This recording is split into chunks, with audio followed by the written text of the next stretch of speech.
What's up, YouTube? It's Stuart, Iron Guts from Account, and today I'm giving you what you asked for, a Fyreslayers video. So drop a like, subscribe, okay, because I'm doing what you asked for, alright? Many of you are asking in the comments, Stuart, can you do a Fyreslayers video? Why, yes, I can.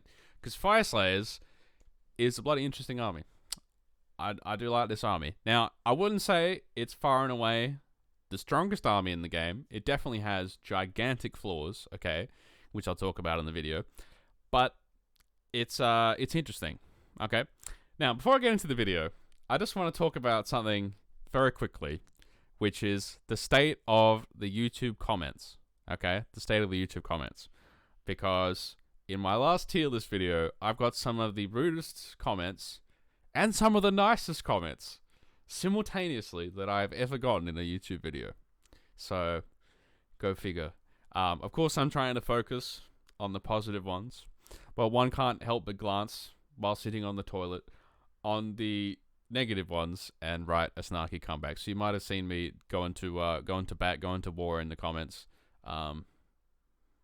Yeah, defending myself, you know, against all you rude, grumpy people. I would just ask, okay, good or bad, before you write a comment, just consider whether you would be able to say this to me in person to my face. If you can, and you're still going to be rude, fair enough, alright? And I will respond to you, and I will be rude too, okay? But if you don't think you can say it, maybe just dress it up a little bit. Consider, you know, a little bit of politeness might be nice. And then we can have a little bit more civilized comment section. Now, I know that tier list videos kind of, they kind of cause these sorts of comment sections to exist. Of course, I understand that. But I can't really do anything about that because people watch tier list videos. I like making tier list videos.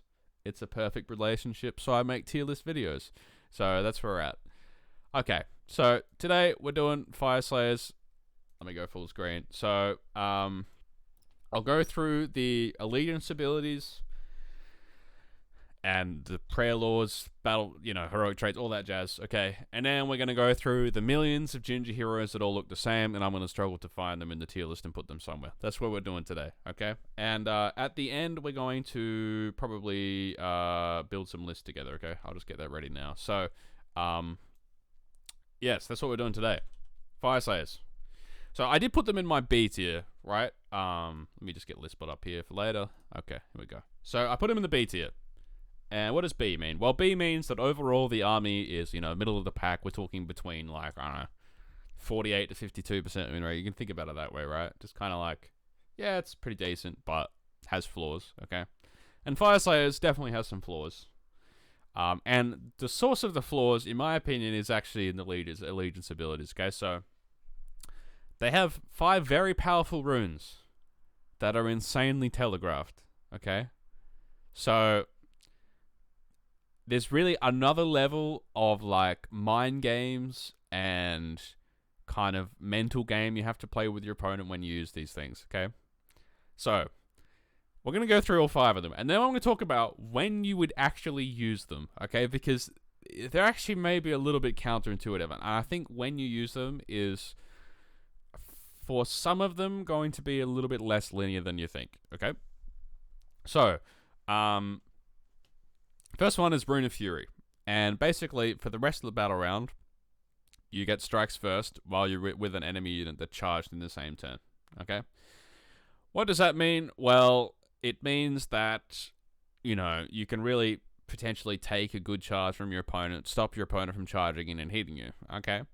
Now, the only issue is that I would say for the most part, your units are, like, not, aside from maybe, like, the Hearthguard and some of the heroes, they're, like, not that slappy with no buffs, okay?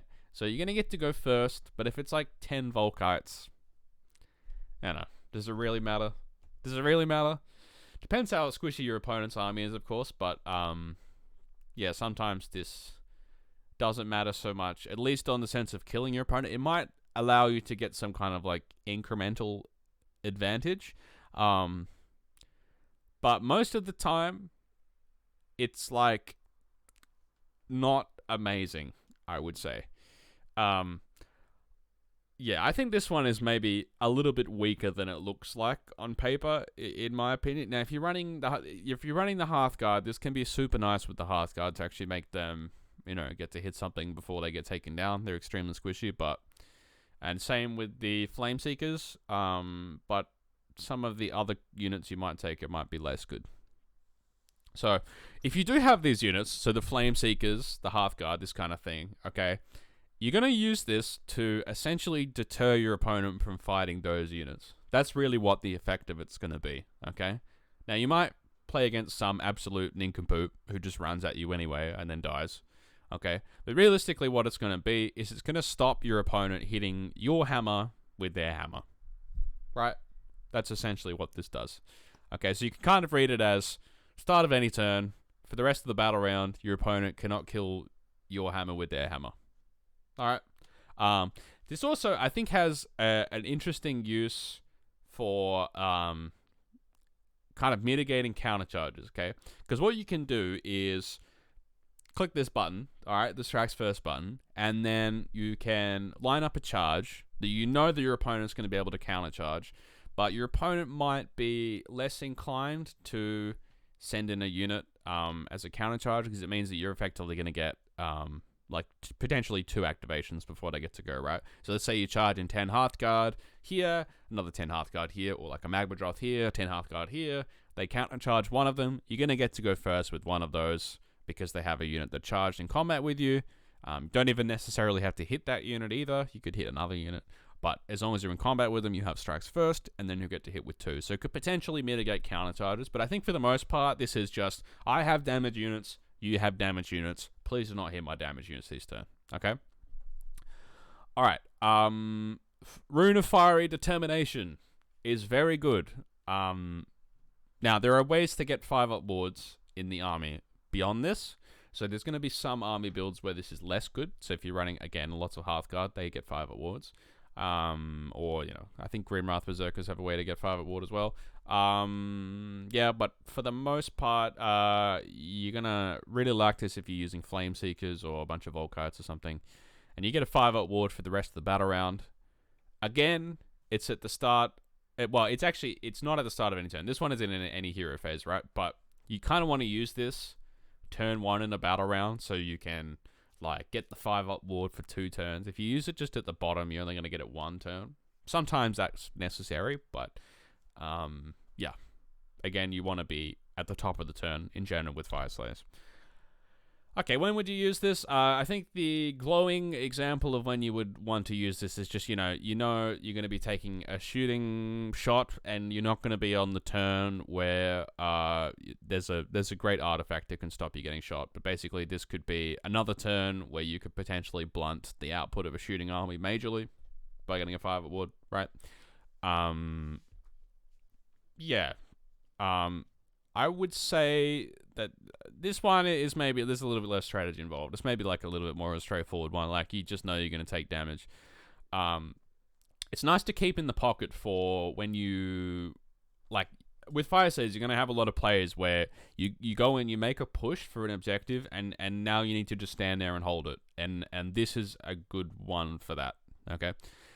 Yeah. Now the counterpart of that, which is the push turn. And this is so good that this is in the book because the army is slow as shit, is the run and charge one. Okay, so this is, you get to run and charge for the rest of the battle round. Again, better if you use it at the top of the round because you will also get to redeploy and counter charge in your opponent's turn because it gives you run and charge. Okay, now this is very straightforward. You want to use this on your push turn, and you want to use this where you feel like I need to actually guarantee getting combat more than do damage, okay? Because there's another one here that does tons of damage. This is more I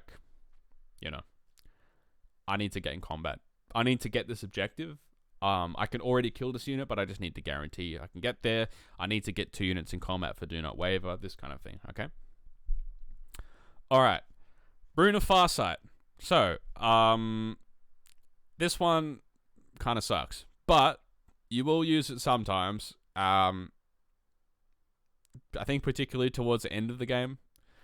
When else would you use this? I think also in the early game, if there's not a lot going on, you might consider using this.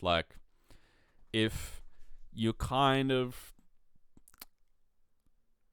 doing kind of like what I call like the Roman formation that I've been doing with Ardboys recently, where what you're doing, and you're actually going to do this a lot with Fyreslayers, is you're actually not charging. What you're doing is pushing up and then going, charge me. Please charge me. that's sometimes what you're doing with Fyreslayers, right? And on the turn you do push up and you're not going to charge, this might be kind of good. Like when you're making your little, I don't know, your little half-guard phalanx or something, right? Because you can always threaten the strikes first, okay? You can like push up, do some AoE mortals. Okay, it's a nice little bonus. Doesn't do a lot, but it can be something.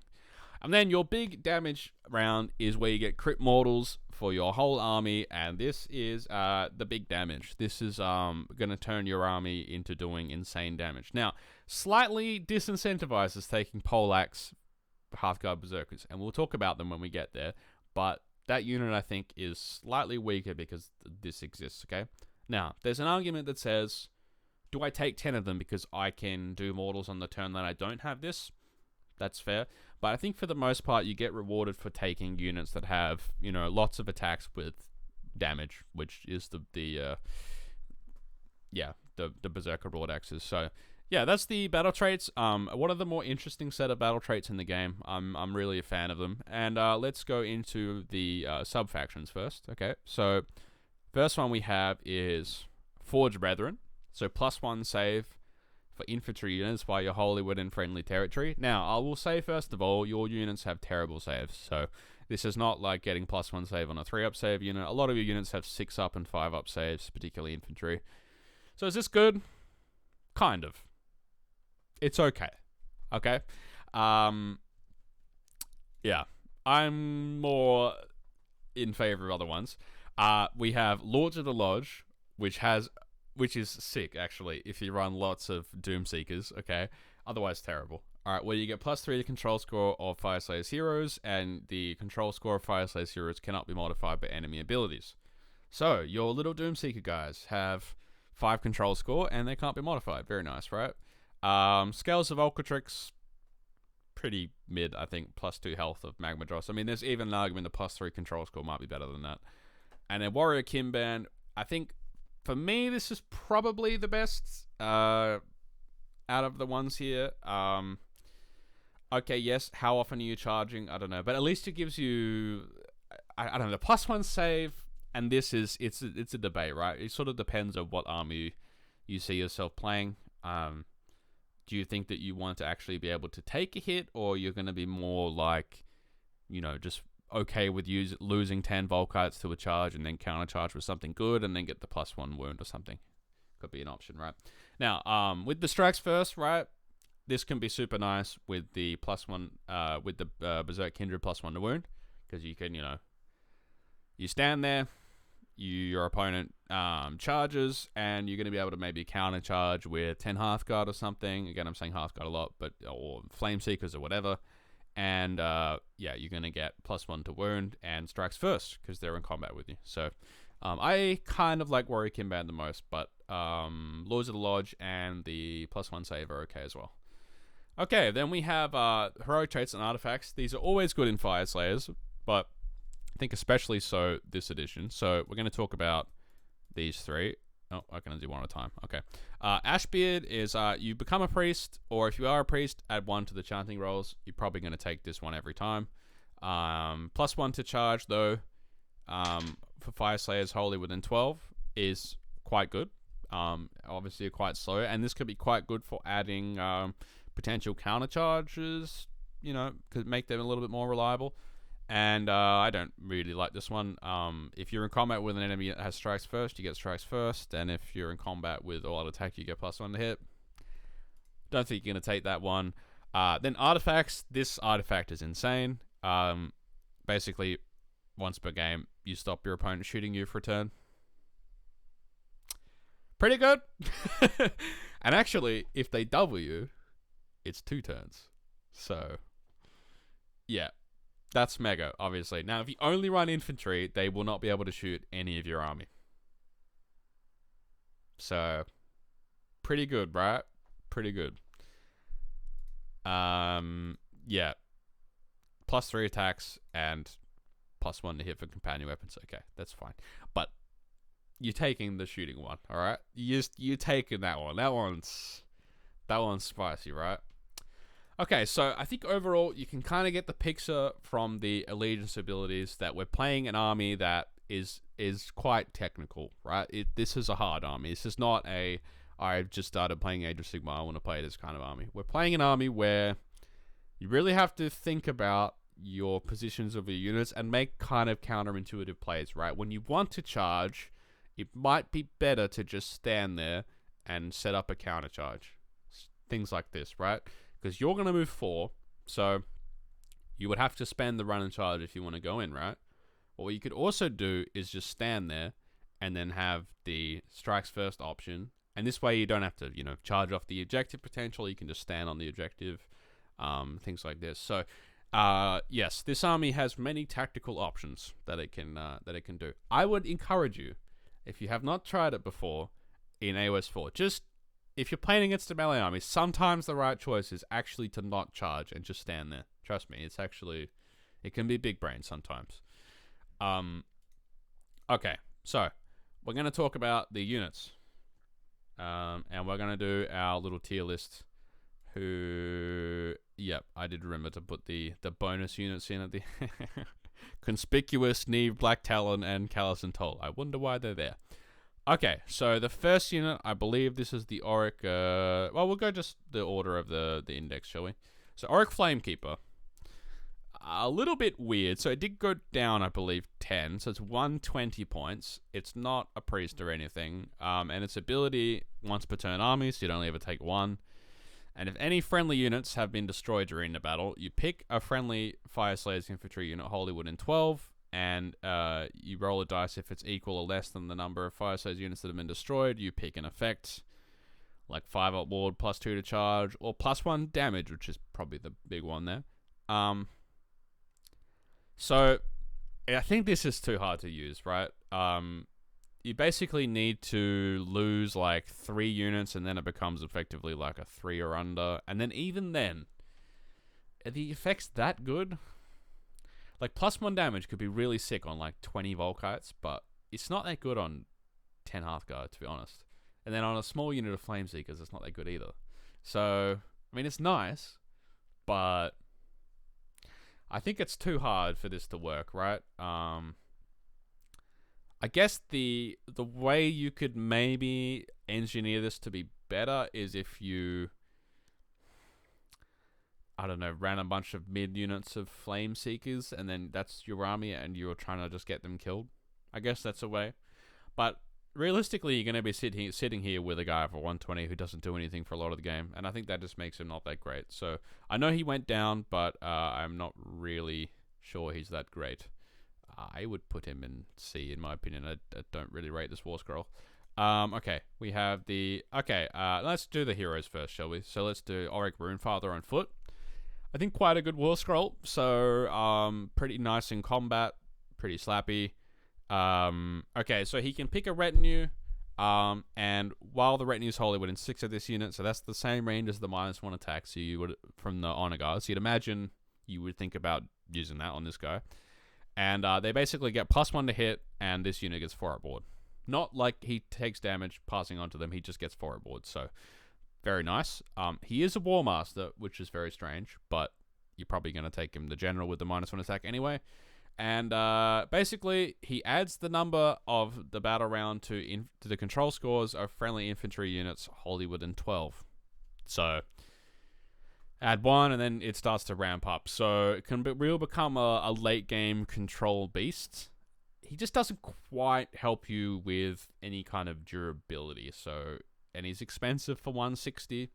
So very strong abilities. A lot of the game he's probably not going to be doing a lot. Yeah. And he has to be a general, so potential restrictions that can happen there. Of course, you do need to check the battalions. I believe this guy can take anything, right? I mean, most of them can take everything, but yeah. Yeah, I don't know. For 160, I think it's a little bit expensive. but it's the control score thing is very strong. If you're running like the meme Doomseeker thing, I really like him, but in a normal Fyreslayers list, maybe I'm erring on the side of B. Somewhere between B and A for me. It's quite expensive, I think. Okay. Let's go Auric Rudemaster. Okay, so yeah, we know where this is going.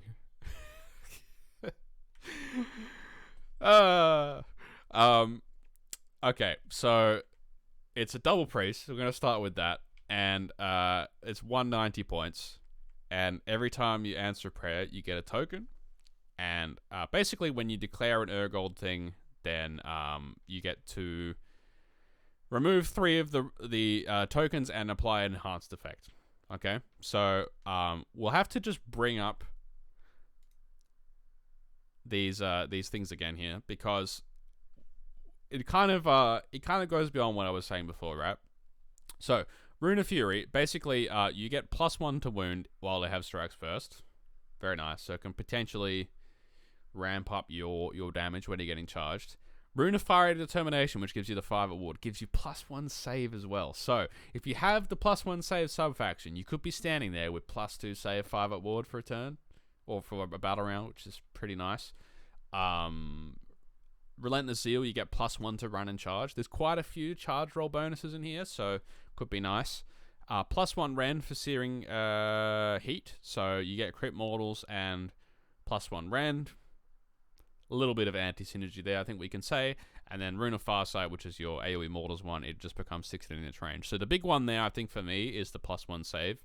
But also, yeah, the +1 to wound is maybe okay. I think the +1 save is just the best there. Like, that you're going to use that a lot. Just on the turn, you need to take a hit from non-shooting, then that's going to be big, right? Otherwise, 190 for Double Priest. There are ways to buff the... Oh, let me talk about the terrain feature real quick. The Battleforge. So basically, you can, with the Battleforge, give a unit +1 to chant and unbind, and and then once per game, basically, you can heal every D3 to every Fyreslayers unit on the battlefield. So good if you're spamming heroes. But I'm just saying that now because the Auric Runemaster is, obviously double priest. So you could take the +1 from Ashbeard and +1 from the pizza oven, and you'll be +2 priest.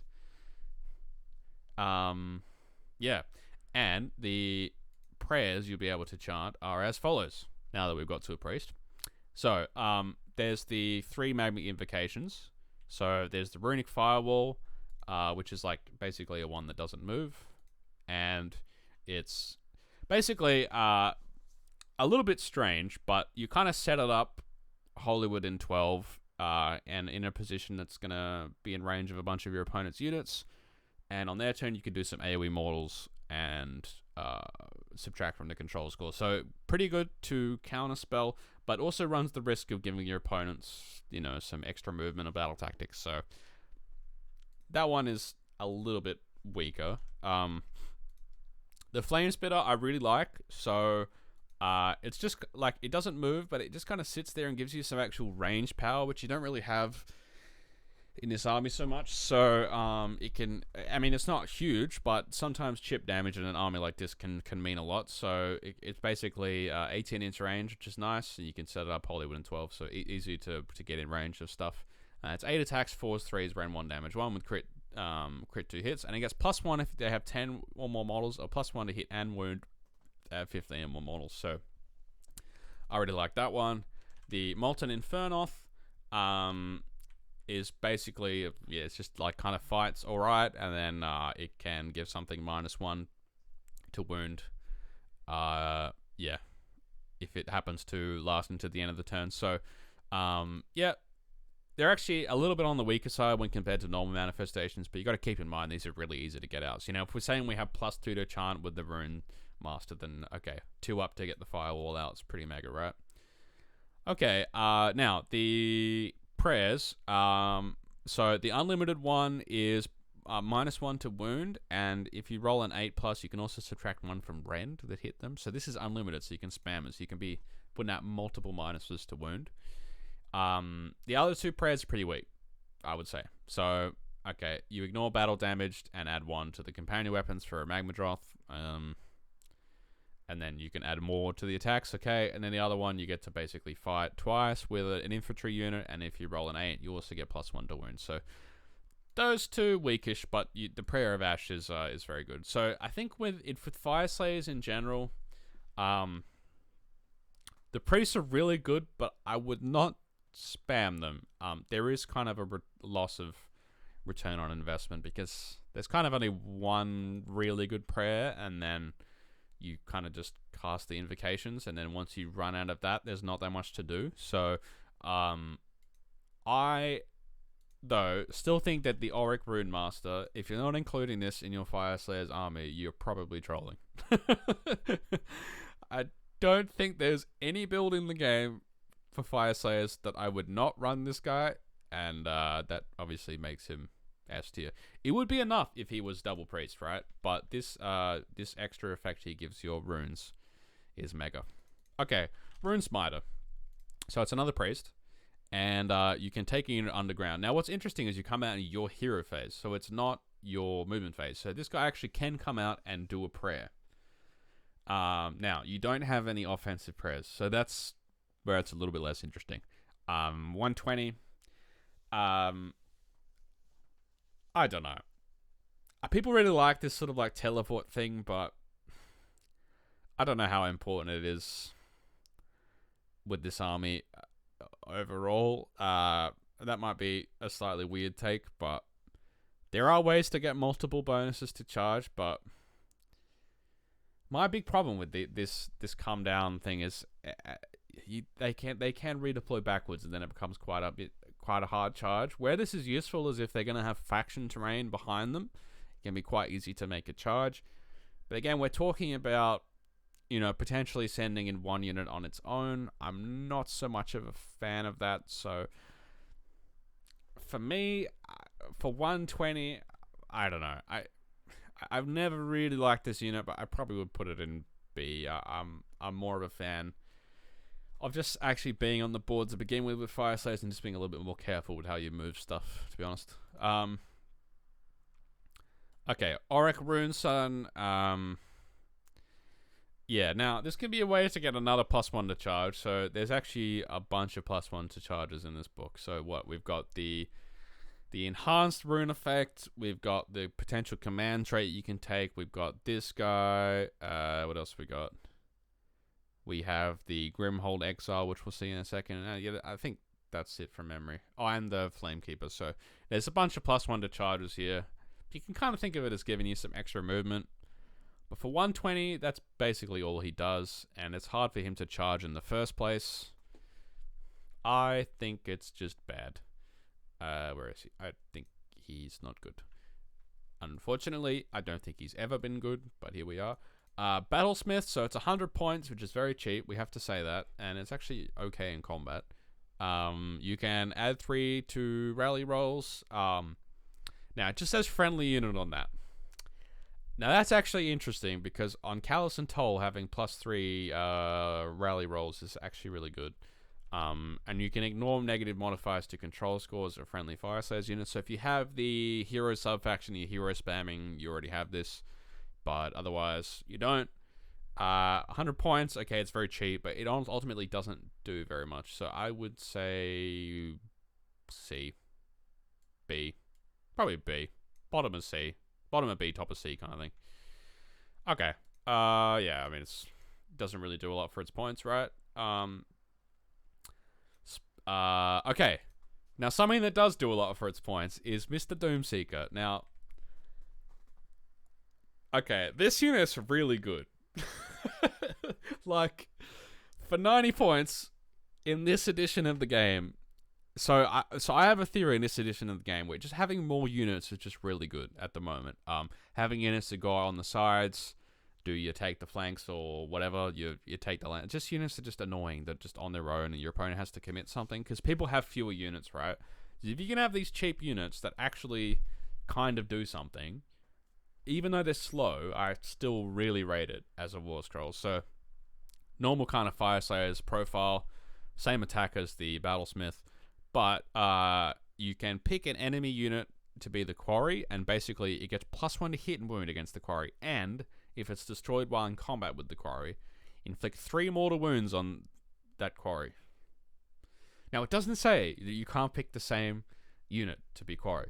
So yes, you can run 10 Doomseekers and pick the same person 10 times. And here, ladies and gentlemen, we have the ultimate ARCHAON counter, which is a wall of Doomseekers. I will counter your 900 point model with my 900 points of Doomseekers. We'll line them up, and I will guarantee win every time. This unit also gets +1 damage if it has 1 damage taken, and +2 if it has 2 damage taken. So, for 90 points, I think you can't go wrong here with the Doomseeker. As much as, you know, you're fighting hero war scrolls have not been that good in the past, you just got to think about all the things that this guy has access to, right?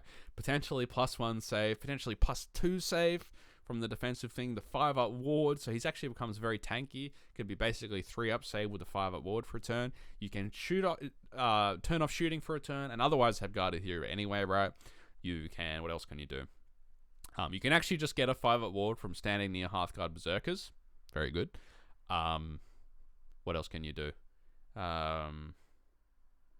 Yeah, I mean, all the buffs from the runes, obviously, right? You know, strikes first. You can stand there, get strikes first when ARCHAON charges you. Like, just think about it, right? Your ARCHAON charges you, and you're sitting there with your little Doomseeker lads, and you go, come on, charge me.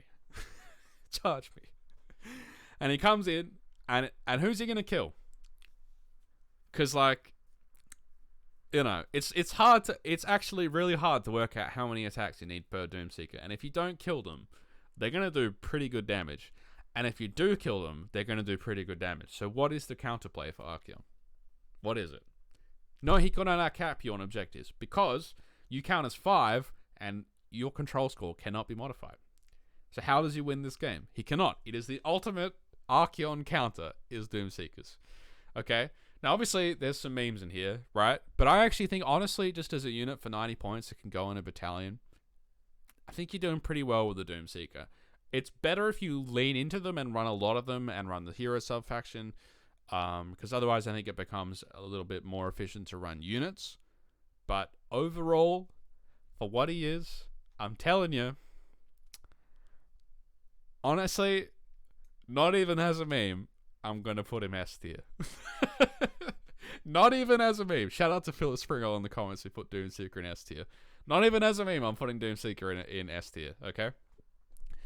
The only problem with them is that, okay, yes, they can go in battalions, but if you want to run like 10, then obviously you got to run auxiliaries. That's the only problem.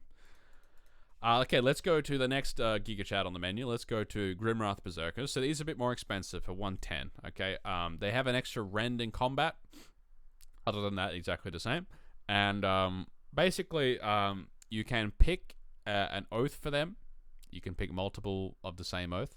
Now, it's while it's Holy Wind 6 of another friendly Fyreslayers hero. So you're getting the picture now, right? Another hero. It's a Doomseeker. While you're near a Doomseeker. +1 to hit, +1 to ward for this unit. Now, if you lose a hero Holy Wind in 6, then the effect no longer applies. So yeah, you're kind of thinking, we're going to pair up. We're going to have a little buddy system here, but all the other Doomseekers can piss off. It's just me and my friend here. The other option is I will not be stopped, which is +1 to charge and +1 to save in combat. But you can't really retreat or rally. So I'm more of a favor of the first one. But yeah, and they can basically once per battle strikes twice. So 110. Again, is it even a meme? I think it's slightly worse than the Doomseeker. It's more expensive, right? But I would say it's pretty good. Okay, Grimhold Exile. Let's go to the other. So we're stepping up another 20 points here. Same in combat as the what's his name? Ulrika. What's it? Is it? But so once per battle, basically, in your hero phase, you can give 3 Fyreslayers units reroll charge, and he, instead of fighting, he can do his thing where he rolls a number of dice equal to the target's health characteristic and do mortal wounds. So, is he good? No. Will you run him in a full hero build? Maybe. But The real chart, I think, is a little bit underrated, but I just wish it was also in your opponent's turn, which is not. So probably would go down to bottom of, yeah, probably C, I think. Yeah. All right. Let's go to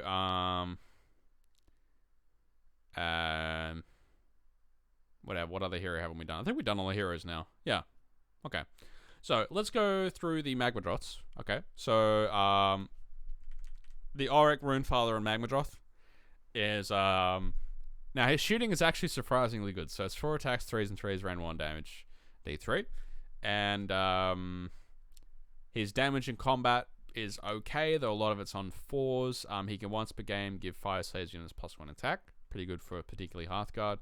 And you can also give something -1 save in combat. And if you make an unmodified save roll of 1 for a combat attack that targets this unit, they take 1 mortal wound. My only problem with this unit is that the Ash Rune doesn't affect him, right? But I still think you're probably going to want to run one of these. One Magmadroth, right? Gives you your -1 save in combat. And also can be good to just carry around the -1 attack, right? From the Honor Guard. I think I prefer this over the Foot Rune Grandfather, even in a hero build. I probably go top of A for this unit. Very solid, but just a little bit flawed in terms of the whole Ash Rune thing. Okay, the Rune Spider of Magmadroth, I believe, marginally went down, so his combat's worse than the other guy. In your hero phase, you can pick a Fyreslayers unit to get +1 to wound on a 3-up, so it's not a prayer, it just happens now. And it has its lashing tail in the combat, so you do some mortal wounds against a large unit. But it is a priest for 320. It's also, gonna double up as kind of a monster that kind of fights. It's like really not that good in combat, though. No -1 save thing. I really like the -1 save from the other Magmadroth, right? Because you do have a little bit of a Ren problem sometimes. So I probably would go B. And then the Rune Sun. So basically, when he destroys a monster, you add +1 attack and it keeps stacking. But like, you're not going to destroy a monster, are you? And he's okay in combat. And you subtract 10 from the control score, 300. Okay, yeah. If you're gonna go kill monsters, but like realistically speaking, like, I mean, I probably could put the Grimwrath Berserker in the dank memes tier, to be honest, but I don't know if I'm gonna have anything in that tier. Oh, I put the wrong. I got 2 Grimhold Exiles. That's why. Okay. I mean, we can put this in the memes tier, I guess. We're doing some memes by hunting monsters, I guess, but realistically, not very good. Okay, so Hearthguard Berserkers with Berserker Broadaxes. So I really like this unit. So 120 for 5. It's just 2 attacks, 3s and 3s, round 1, 2 damage. The biggest problem with this unit here is that you get kind of fucked by the whole -1 attack thing. But it's really incentivized to run lots of heroes with this unit. Lots of Doomseekers. I think with my Doomseekers list, you probably run 2 units of Hearthguard Berserkers, I'm thinking. And the Magmadroth, I think, also is quite complementary to this because the +1 attack is very welcome again. But for me, this is just a really solid unit. You get your 5-up ward for the infantry heroes and otherwise pretty good damage. So I would say this is a solid A tier for me. Where is it? I don't know if I have both, do I? No. Whoops. Alright, we'll just have to put this here in A tier. I would put the other ones probably in the same spot anyway, to be honest. So they have a really nice end of turn ability to do mortal wounds. They're a little bit kind of more expensive, but in a non-hero spam build, they're probably better overall than the Hearthguard. Because you're getting just crit mortals all the time, and that just means you just do way more damage than the other ones, and you also have this bonus damage at the end of the turn, so I will probably put them, about in the same spot as the other ones anyway. Okay, the Volkite Berserkers. So, again, I don't know if I have both variants. So your sling shield ones are 5 off save, 6 up ward, 2 attacks, 4 3s, random 1 damage 1, so not great damage, and they do mortal wounds when they die. And the axes ones are basically 2 attacks, 4 3s, random 1 damage 1, and they get +1 attack when they charge. I think for me, both of these units are not amazing to me. Okay, yes, it's 20 wounds for 140. But it's 6 up, 6 up. And the damage is really not good. I don't know. They're okay, but it's just it's not the most damage, is it? Yeah, I mean, even if you're getting the crit mortals here and +1 attack with these with a unit of 20, okay, you're gonna start to do like 10 mortals, I guess. But my heart with the Fyreslayers is just with the heroes. Like, these sorts of units, I think they're good as a meat shield, but in terms of the damage, like, you look at 20 attacks, 4s and 3s, Ren 1, damage 1. It's not even that much better than like 1.5 doomseekers, right? It's pretty equivalent. So, yeah. And then the sling shield ones are good as a meat shield, but I don't think you'd ever run, I think you just run like 20 of them, and that's your meat shield. You chuck +1 save, -1 to wound on them, and they kind of stand there. There's possibly a build with like, Flamekeeper where you int a bunch of these in and then you supercharge an axe unit. But overall, the Volkites for me are probably just in this kind of like B tier region. Both variants are pretty similar, I think. And then we have the Auric Hearthguard. Okay, which are great. But they did go slightly worse because, prior target is like marginally worse for them. They do have torment range anyway, so not a huge effect there. But obviously it's going to be less effective on multiple things. If you're not going to run a Magmadroth, you might just run 10 Hearthguard because you're going to want to make use of prior target. And as a shooting unit, I think they're really solid. It's basically 20 attacks, 4s and 3s, Ren 1, D3. And if you crit, you reduce their move, which might not matter a lot of the time. But they have shooting combat as well, so there's not even really an option to tag them. They do kind of incentivize, I think, running a Rune Smiter, so you can bring 10 of them down and do some shooting. But I think overall, I think really solid. I would definitely put them in A tier. One of the best shooting units in the game, honestly. They're really, really good. Okay, then we have the Flame Seekers. Okay, so the Warcry warbands in this game have been really good recently. The reason I put the Volkite Berserkers kind of low is because I think these are just better, right? Like, there's 9 of them, so the unit's only 1 less, and basically, as a result, you get basically 27 attacks, 3s and 3s, Ren 1, damage 1, with the champion, and you have a stupid little Magmadroth guy who does some like crit mortals with 2 damage for some reason. Yeah, I think the Flame Seekers for me are a better option than the than the Volkites, and possibly also the Hearthguard. It's probably just the best unit in the book. The only issue with them is that they can't be reinforced, right? So if you're looking to kind of stack up all the buffs in one unit and send them in, it's not really the unit to do that. But I think that's fine. I don't think, for the most part, there's so many offensive buffs that you want to stack on one unit. It's more like the defensive buffs. So I can definitely see, even if you're going to run these, you might just think about running one unit of 20 Volkites with sling shields, just as your big like defensive block to stand in the middle. And these are your more like fight on side, like go do missions, just kind of out stat stuff. They run 2 against monsters and have like an ability to subtract damage from monsters as well, so can do really good stuff against monsters. But overall, just this is just a really good unit. I would put them in like the top of A tier. So that's where we're at with the Flame Seekers. So that rounds out the actual units from the book. We're going to talk about 2 units that are not in the book, but you're going to take one of them. Okay, I'm just going to be frank about it. You're taking one of these, and we're going to debate the difference between them. Okay, because the first one is Callous and Toll, and I think this is the more straightforward option.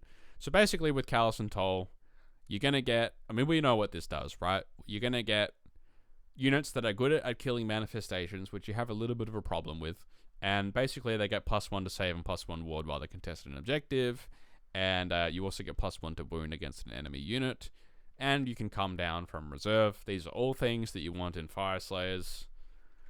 You're going to take this, I think, the majority of the time. I think, for me, it's like, I think the book honestly starts with this. I've given up on being 2-drop with Fyreslayers. I said that in the previous video that we might need a way to do it, but I think you need more units in this army, and I think you need Callous and Toll. So that's where I'm at. The Black Talons, I think, also maybe slightly worse, but you're going to take one of these units. Either this or Callous and Toll. This is just like the more offensive version, I would say. So if you really want to be able to go out and do some damage to a particular unit, if you want to be able to reach out and touch something, if that's something you're struggling with, then this is going to be a better unit. I'm not going to go through the unit in details because there's just too many abilities. But basically, you get 3 units. One of them's a wizard, so that's quite good for an unbind. That's another aspect that's quite good about this, or a banish, because probably you're going to want to dedicate someone to banish something a turn. So having Laura just be your banish bot's pretty good. And then otherwise, you get really slappy Neve, and then just kind of some tanky units here, and then the companions that protect the other 2 models. So I think also easy S tier for this this warband. You're taking one of these. Both of them are just so good for Fyreslayers. You're absolutely going to take one of these. So shall we do some list building at the end here? So we're gonna build the meme list. All right. So we're gonna go for Lords of the Lodge, and the hero that you're going to take as your whatchamacallit, like your general, is the debate for me. Okay, so I think first of all, if we're gonna go the infantry one, I think probably Saviours of Cinderfall is the better of the 2 battalions, because you want to have more ability to kind of like take a far objective and stand on it, that kind of thing. And then what you're going to want to do is take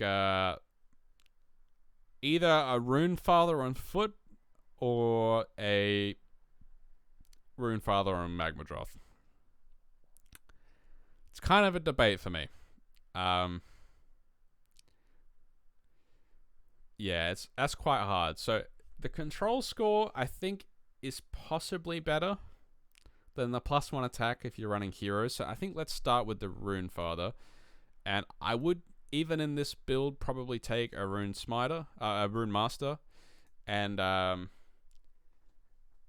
probably would also take, if we're going to go the Rune Father, I think probably you're going to want to take 10 Auric Hearthguard to shoot stuff. Just because the +1 attack might be hard to execute versus certain armies. And that will necessitate running a Rune Smiter for a second Priest. And then I probably would go 1 unit of Berserker Poleaxe guys. And then I think we run just heroes after that. So let's go. So we have basically 800 points. So we can go something like, Doomseeker Grimwrath, Doomseeker Grimwrath, Doomseeker Grimwrath, something like this, right? And then another pair of that. So we basically can have, 4 pairs of Doomseekers and Grimwraths. And this can be, your list that you're looking at running. Your Rune Master here, you can run like, what